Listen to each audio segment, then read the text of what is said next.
আপোনাক মই চিনি নাপালোঁ। হয়, চিনি নাপালোঁ মই আপোনাৰ মুখাৰ আঁৰৰ মুখখন। কেৱল শুনিলোঁ সভ্য সমাজ গঢ়াৰ ব্যক্তিৰে আপুনি এজন আদৰ্শ শিক্ষক।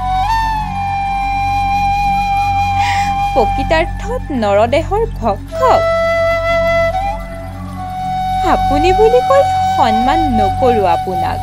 তথাকথিত সমাজৰ তই নৰখাদক।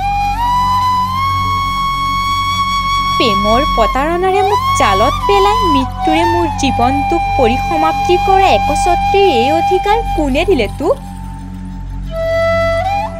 ইয়ালৈকে ভাল পাইছিলি নেকি তই মোক?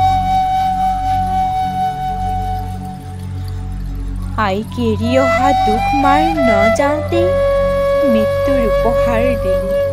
আই পৰা মোক একেবাৰেই কাঢ়ি নিলি। তোক যে পাপে চুব, ন্যায় ব্যৱস্থাই মোৰ পক্ষ ল'ব।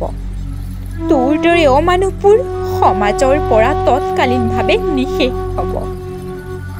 আকাশৰ পৰা মই আশাৰে বাট চাই ৰম। পংখী সন্দিকৈ ন্যায় বিচাৰি। ধন্যবাদ।